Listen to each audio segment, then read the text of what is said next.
my name is Giselle and welcome back to my Music Foundation YouTube videos. Today I will be discussing on intervals of 7. Belly high. Those first two notes, C to B, is an interval of 7. Harmonic 7 is when you play two notes at the same time to create a beautiful harmony. And melodic, C, B.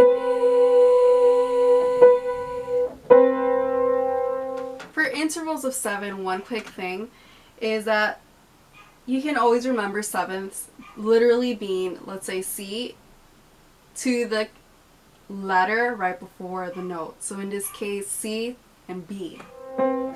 When you are reading music, it is line to line or space to space.